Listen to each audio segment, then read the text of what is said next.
찬송가 213장 다 함께 찬양하시겠습니다.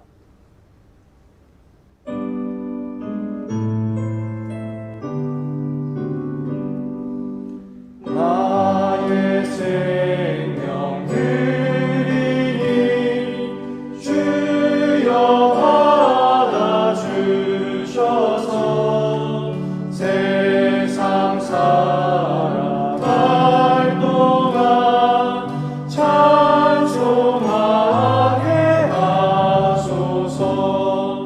손과 발을 드리니 주여 받아주셔서 주의 일을 위하여 민첩하게 하소서. 나의 음성 들리니 주여 받아주셔서 주의 진리 말씀만 전파하게 하소서. 나의 동화 들리니 주여 받아주셔서 하늘나라 위하여 주 뜻대로 쓰소서. 나의 시간 드리니 주여 받아주셔서 평생토록 주 위에 봉사하게 하소서.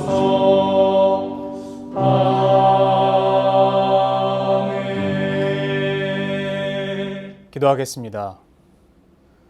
살아계신 나의 하나님 아버지, 감사합니다. 오늘도 우리에게 새날 허락하여 주시고 주의 보좌 앞에 나와 하나님의 이름을 부르며 주님께 찬양하며 아버지 앞에 아뢰일 수 있는 은혜를 허락해 주셔서 감사합니다. 하나님, 우리 아버지가 되어 주셔서 또한 우리의 기도에 귀를 기울여 주셔서 우리가 하나님 앞에 아뢰일 때마다, 하나님 앞에 읊조릴 때마다 우리에게 그 얼굴을 돌리지 아니하시고 얼굴을 향하여 바라보고 계셔 주셔서 감사합니다. 이스라엘 백성들에게 하나님께서 내리셨던 가장 큰 재앙과 가장 큰 벌은 그들에게서 하나님의 얼굴을 돌리셨던 것을 기억합니다. 우리에게 결코 주의 얼굴 돌리시지 않을 수 있도록 우리가 날마다 하나님 앞에 겸손하고 또한 하나님을 사랑하는 삶 살아가게 하여 주시옵소서. 민수기 6장 24절 말씀 가운데에 기록되어 있는 그 대제사장의 축복, 아론의 축복이 우리의 삶 속에 날마다 울려 퍼지게 하여 주시고, 특별히 우리를 향하여 주의 얼굴 드사 우리를 향하여 하나님의 그 얼굴을 비추사 베푸시는 그 은혜와 영광이 우리의 삶 속에 끊어지지 않을 수 있도록 우리가 날마다 하나님을 바라며 살아가게 하여 주시옵소서. 오늘을 사랑하는 주의 그 말씀 앞으로 나아갑니다. 말씀 가운데 계시해 놓으신 아버지의 그 뜻과 마음을 우리가 깨달아 알게 하여 주시고, 우리가 그리스도인으로서 하나님을 닮아가는 사람으로서 온전하고 온당하게 살아갈 수 있도록 우리를 인도하여 주시옵소서. 그렇게 행하실 줄 믿고 감사드리며 살아계신 우리 구주 예수 그리스도의 이름으로 기도드립니다. 아멘. 하나님께서 오늘 우리에게 주신 말씀은 누가복음 2장 49절 말씀입니다. 예수께서 이르시되 어찌하여 나를 찾으셨나이까? 내가 내 아버지 집에 있어야 될 줄을 알지 못하셨나이까? 하시니, 오늘의 그 본새 한 문장입니다. 주님께서 당신 안에서 당신 대신 살아가실 때 당신의 삶은 생동력 있는 단순한 삶이 됩니다. 저는 오늘 나의 마음 주의 성전이 되어 라는 제목으로 잠시 하나님의 말씀을 증거하도록 하겠습니다. 요즘 어린 세대들, 어린 시대의 친구들은요, 무언가를 배울 때 책에서 배우지 않고요, 유튜브를 통해서 많은 정보를 습득하고 그것을 자신의 것으로 만드는 것을 우리가 볼 수 있습니다. 그런데 유튜브라고 해서 아무나 아무 것이나 보지 않고요, 무작위로 보지 않고요, 10분 이내의 영상을 주로 찾아본다라고 합니다. 30분 혹은 1시간 이상이 넘어가는 영상은 쉽사리 손길이 가지 않는다라고 이야기하더라고요. 같은 맥락에서 대도평이간명이라는 말이 있습니다. 큰 길은 간단하고 아주 명료하다라는 뜻입니다. 원래 약을 팔 때요, 많이 말하는 것은, 그리고 무언가를 부연 설명이 길어진다라고 하는 것은요, 그것에 자신이 없다라는 것이죠. 자신이 없어질수록 설명이 많아지는 법 아니겠습니까? 우리의 삶이 그런 것 같습니다. 자꾸 꾸미고 치장하고 우리가 어떻게 보여질까를 애쓰는 것 같아 보여요. 알맹이가 좋아지고 내실이 다져지기보다는요, 내가 어떤지 혹은 내가 어떻게 보여지는지에 훨씬 더 많은 마음과 관심을 두고 있는 것 같습니다. 여백을 보여주는 것을 굉장히 두려워합니다. 실수를 보여주는 것을 굉장히 두려워합니다. 정말 내가 어떤 사람인지 보다 내가 어떤 사람으로 보여질까에 훨씬 더 많은 관심이 있다라고 하는 것입니다. 그 자체가 잘못되었다라고 말하는 것이 아니라요, 그런 삶을 살아가다 보면 우리가 정말 중요하다라고 생각하는 것, 정말 중요하게 우리가 붙잡아야 하는 것을 놓칠 수 있다라는 말입니다. 정말 중요한 것은 내 바깥을 어떻게 포장하느냐가 아니라 나의 안, 즉 나의 삶의 주인을 누구로 모시느냐, 이것이 훨씬 더 중요한 줄로 압니다. 예수님께서 12살 때 성인식을 위해서 예루살렘 길로 올라가셨습니다. 그때 그의 부모들은요, 하룻길을 가고 나서야 그의 아들이 함께 있지 않다라는 것을 깨닫고 다시 예루살렘으로 찾으러 돌아가는 것을 볼 수 있죠. 이때 이 부모의 얼굴이 어땠겠습니까? 한번 상상해 보십시오. 하루 이상 벌써 자녀를 잃은 상태입니다. 사색이 돼요. 아연실색이 되어 찾아오지 않았겠습니까? 머리는 다 엉클어지고 눈물 자국이 온 얼굴에 번져 있었을 것입니다. 그렇게 우여곡절 끝에 힘들게 찾아낸 예수가 어디에 앉아 있었냐면 성전에 앉아서 그냥 평온하게 이야기하는 것을 보고 아마 그의 부모들은 다그치며 이야기했을 것입니다. 아니 도대체 엄마 아빠 안 따라오고 여기서 뭐 하는 거야? 왜 엄마 곁에서 떨어진 거야? 왜 아빠를 안 보고 온 거야? 왜 아빠 안 따라온 거야? 라고 다그치지 않았겠습니까? 그런데 예수님께서는 그 자체를 의아해 하십니다. 어머니, 온 아버지, 제가 있으면 안 될 곳에 있는 것이 아니라 지금 제가 저의 아버지 집에 있습니다. 그 자체가 무엇이 잘못됐습니까? 라는 질문을 하는 것이죠. 예수님께서 말씀하신 그 아버지 집에 예수님께서 계시는 것이 잘못되었습니까? 이것은 마땅한 것 아니겠습니까? 아버지 집에 아들이 있는 것이 당연한 것 아니겠습니까? 지금 예수님은요, 성전 안에 계십니다. 이 말을 오늘 우리 본문과 오늘 우리의 삶에 적용해 본다면 예수님께서 성전에 계시는 것이 마땅하다라고 하는 것으로 우리가 연결해서 볼 수 있을 것입니다. 자, 예수님께서 성전에 계시다는 말은 알겠는데, 아니 왜 우리 안에 계시는 것이 마땅하다고 말하는 것인지 잘 이해가 안 되시는 분들이 계실지도 모르겠습니다. 더 쉽게 말씀드리자면 예수님께서 교회 안에 계신다는 것은 알겠는데 왜 우리를 성전 삼으셔서 우리 안에 계셔야 하는지가 이해가 안 된다라는 것을, 이런 의구심을 품으셨던 분이 계실지 모르겠습니다. 이 개념을 알아듣기 위해서, 이해하시기 위해서는요, 우리는 먼저 성전에 대한 개념을 정리하고 가야 됩니다. 왜 예수님께서 아버지의 집에 계시면서, 왜 성전에 계시면서 아버지의 집에 계시고 내가 이곳에 있는 것이 이상합니까? 라고 되물었던 것처럼 그것을 이해하기 위해서는 먼저는 우리가 그 성전에 대한 개념을 알아야 합니다. 이스라엘에게 있어서, 그 백성들에게 있어서 성전은요, 그 어떤 곳보다 중요했습니다. 실제로 597년에 이미 왕이 끌려갔음에도 불구하고 아직은 우리나라가 멸망한 것이 아니다라고 이야기하고, 586년에 예루살렘 성전이 멸망하자 이제 끝났도다라고 이야기하는 것을 볼 수 있는 것을 봤을 때 예루살렘 그 성전이 유대인들에게 얼마나 중요했는지 우리가 미루어 짐작할 수 있는 것입니다. 성전은 하나님을 만나는 장소였고 하나님께서 거하는 곳이라고 생각했습니다. 물론 하나님께서 그곳에 거해 주셨죠. 특별히 모세에게 말씀하셨던 그 성막에서의 개념을 먼저 살펴본다면요, 6평도 채 안 되는 아주 작은 공간에 지성소라는 곳을 만들라고 하시고 나서는 그곳에 하나님께서 직접 임재하시겠다라고 말씀하십니다. 그리고 그 지성소에 실제로 임재하시죠. 지성소 안에는요, 아무것도 들이지 못합니다. 아무나 들어오지 못합니다. 오직 그 안에는 언약궤만 있고 대제사장만, 그것도 1년에 단 하루만 들어올 수 있는 것입니다. 그 언약궤 안에는 무엇이 있는지 아시죠? 아론의 쌍난 지팡이와 만나 항아리와 그리고 하나님과 이스라엘의 그 언약이 담긴 두 돌판이 담겨 있습니다.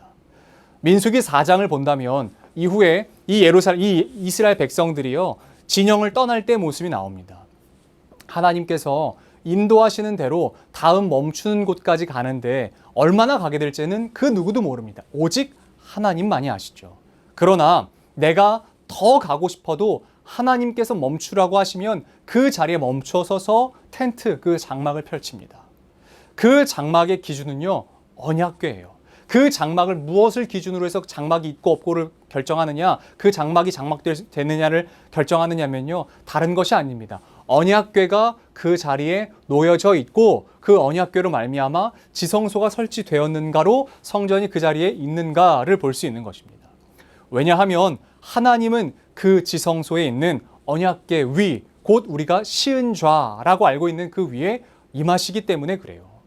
그러므로 그것이 아무리 이전까지 더럽고 추악하고 우상 숭배로 가득했던 땅이라고 할지라도요, 하나님께서 그 장소에서 멈추어 서셔서요, 하나님의 그 언약궤로 멈추시고 그 안에 지성소를 꾸미셨다면 그 땅은 거룩한 땅이 되는 것입니다.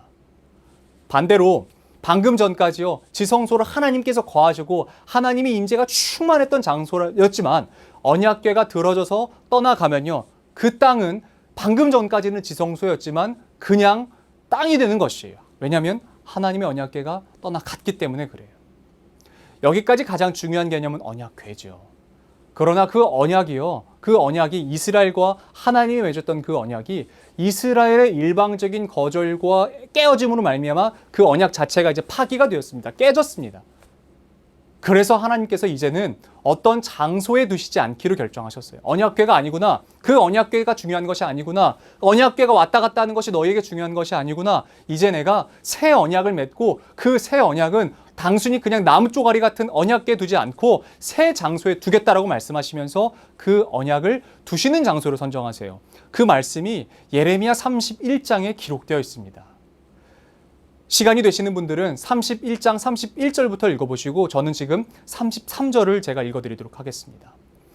그날 후에 내가 이스라엘 집과 맺을 언약은 이러하니 곧 내가 나의 법을 그들의 속에 두며 그들의 마음에 기록하여 나는 그들의 하나님이 되고 그들은 내 백성이 될 것이라. 여호와의 말씀이니라. 아멘. 이제 하나님께서 그 언약을 두시는 곳은요, 우리 아니라고 말씀하세요.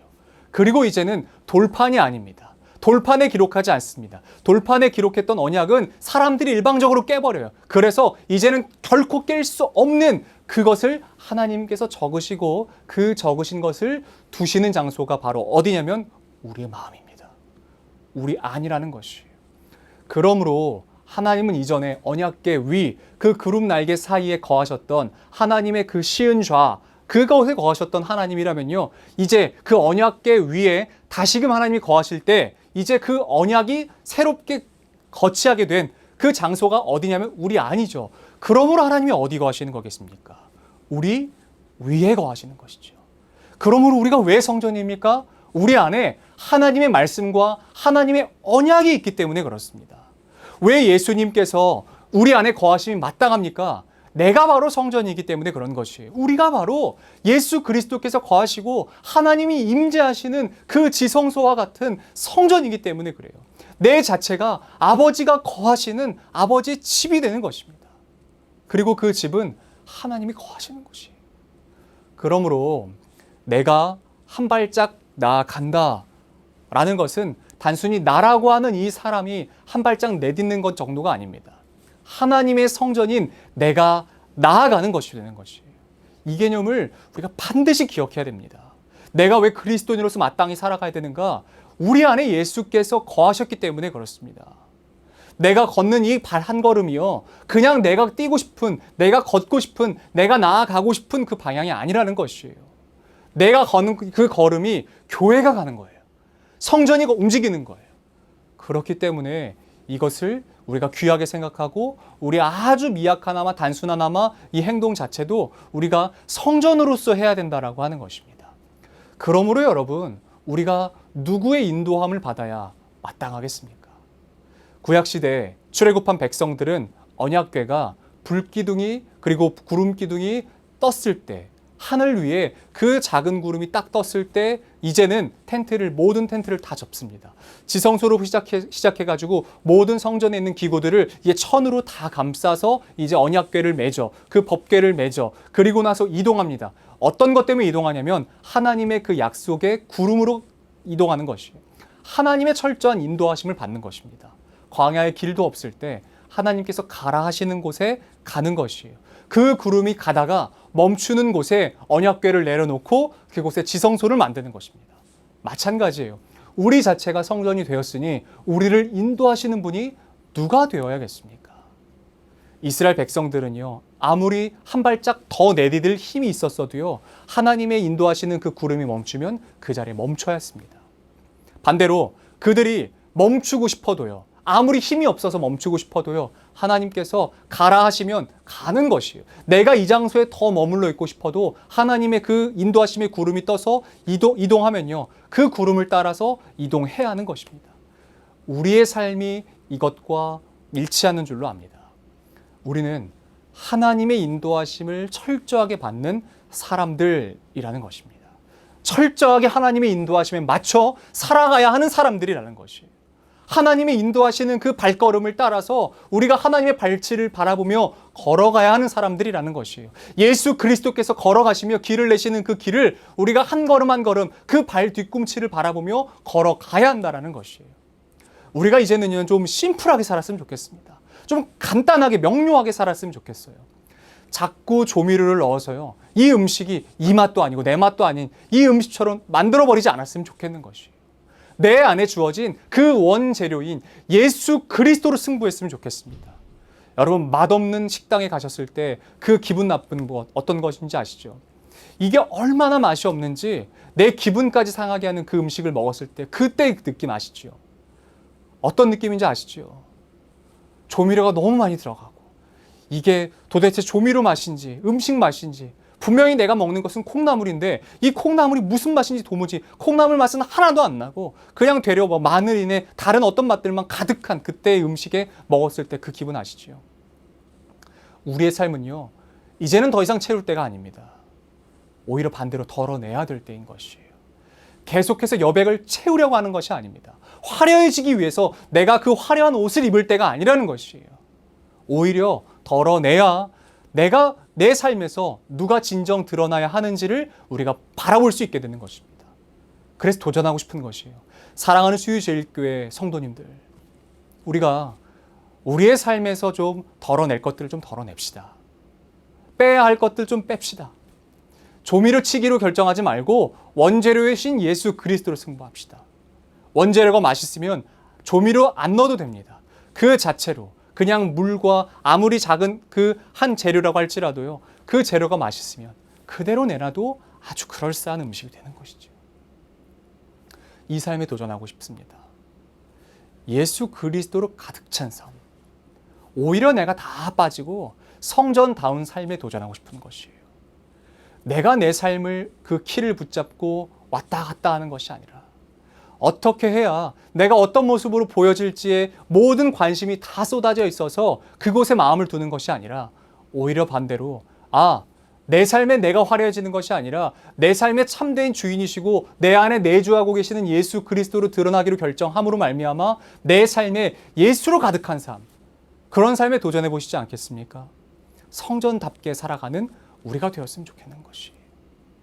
성전답게.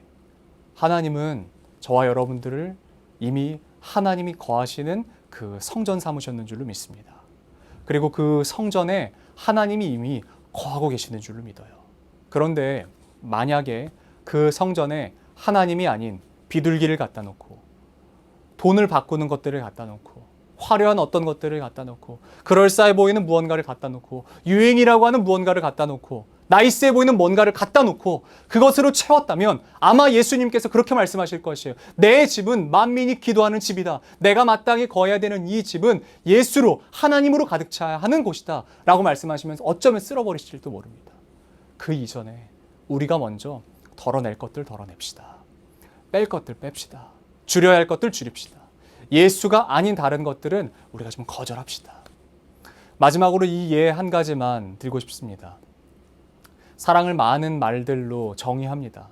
그런데 제가 예전에 한 교수님께 들었던 이 메시지가 너무나 제 안에 울림이 있었던 것은 사랑을 그분은 그렇게 정의하시더라고요. 사랑은 거절하는 것이다 라고 말씀하셨어요. 왜 그런 거라고 설명까지 해주셨는데, 만약에 내가 어떠한 대상을 사랑한다라고 이야기하면서 그 대상 외에 다른 것들에게 배타적이지 않다면 그 사랑은, 그 대상을 향한 사랑은 온전한 사랑이 아니라는 것이에요. 이것과 같은 맥락으로 우리가 예수 그리스도의 성전으로서 예수를 사랑한다라고 말하는 사람들이라면 예수 외에는 다른 것들을 배타적으로 거절할 줄 알아야 한다는 것입니다. 두 주인을 섬기는 마음이 아니라, 내가 주인이 됐던 삶이 아니라 이제는 그 삶에서 예수께서 온전히 내 삶에 가득한 삶, 충만한 삶, 그러한 삶을 도전해 보시지 않겠습니까? 사랑하는 수유제일교회 성도님들, 우리 같이 합시다. 같이 기도하면서 힘들지만 어렵지만 그 길 앞에 섰을 때에, 예수 그리스도 앞에 섰을 때 함께 기도하면서, 하나님, 오늘도 제가 예수로 가득 찬 삶 살게 해주십시오.